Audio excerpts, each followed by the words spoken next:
আসসালামু আলাইকুম। আশা করছি সকলে ভালো আছেন। আজকে ১০ জুলাই ২০২৪। একটু, একটু করে আমার বিশেষ প্রিপারেশন এগিয়ে যাচ্ছে। আর পরীক্ষার সময় কমে আসতেছে। আমি চেষ্টা করতেছি একটা ভালো প্রিপারেশন নেওয়ার, যাতে করে একটা ভালো পরীক্ষা দেওয়া যায়। আজকে আমি ইংলিশ থেকে পড়ব কন্ডিশন প্লাস ভোকাবুলারি।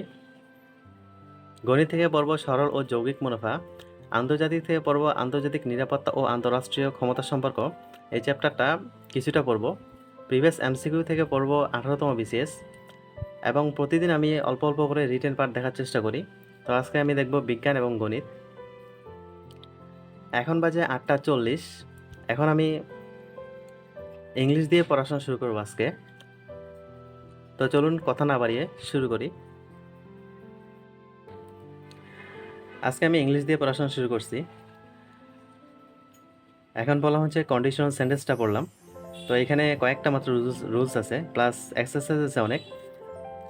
এক্সাম্পলগুলো সবগুলো যদি পড়া যায় তাহলে এখানে তেমন একটা সমস্যা হওয়ার কথা না। এই অধ্যায়টা বিসিএস ব্যাংক দুই জায়গায় গুরুত্বপূর্ণ, তবে ব্যাংকে বেশি গুরুত্বপূর্ণ। বিসিএসে এখান থেকে ৩ বার বা ৪ বারের মতো প্রশ্ন আসছে।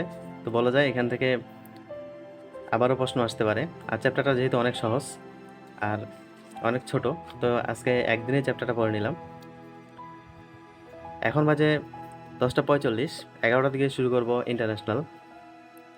তো ইংলিশ এ পর্যন্তই। আজকে আমার ইন্টারন্যাশনাল থেকে পড়া ছিল আন্তঃরাষ্ট্রীয় ক্ষমতা সম্পর্ক অধ্যায়টা। এখানে কয়েকটা টপিকে ভাগ করা আছে। তার মধ্যে প্রথম বিশ্বযুদ্ধের মধ্যে মিত্রশক্তি আর হচ্ছে কেন্দ্রীয় শক্তি, এটা একটু মনে রাখার চেষ্টা করছি, সাথে প্রিভিয়াস এমসিকিউগুলা। তারপরে আছে দ্বিতীয় বিশ্বযুদ্ধ। এখানে অনেক পড়া, অনেক তথ্য আছে, এগুলা একটু মনে রাখতে হবে।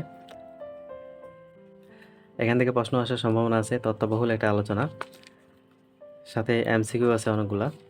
তারপরে আছে আরব ইসরায়েল যুদ্ধ, রাশিয়া ইউক্রেন সংঘাত এবং প্রথম উপসাগরীয় যুদ্ধ। এগুলো একটু ভালোভাবে দেখতে হবে, এখান থেকে প্রশ্ন আসার সম্ভাবনা আছে, যদিও রিসেন্ট টাইমে তেমন একটা প্রশ্ন এখান থেকে দেখা যায়নি।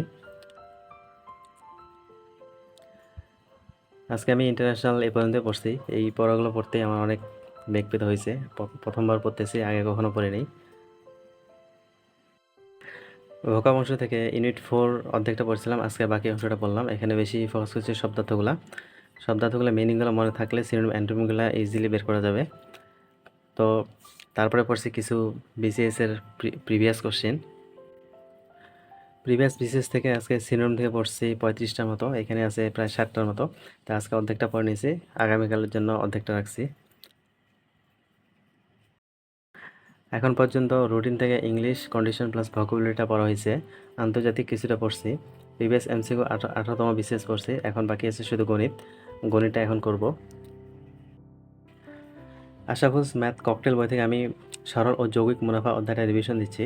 গতকালকে আমি 4 বন্ধ পড়ছিলাম, আজকে টাইপ 5 থেকে শুরু করছি, সবগুলো করছি। তো এখানে সবগুলো ম্যাথ দেখার চেষ্টা করছি, আর টিক দেওয়াগুলো একটু খাতায় করছি। এগুলোতে একটু কনফিউশন ছিল আগেরবারও। এখন তেমন একটা ম্যাথগুলো করতে সমস্যা হয়নি, 2-3 দিন আগেই অধ্যায়টা করছিলাম দেখে। আজকে ম্যাথ এ পর্যন্তই পড়াশোনা। সকলে ভালো থাকবেন, সুস্থ থাকবেন। আসসালামু আলাইকুম।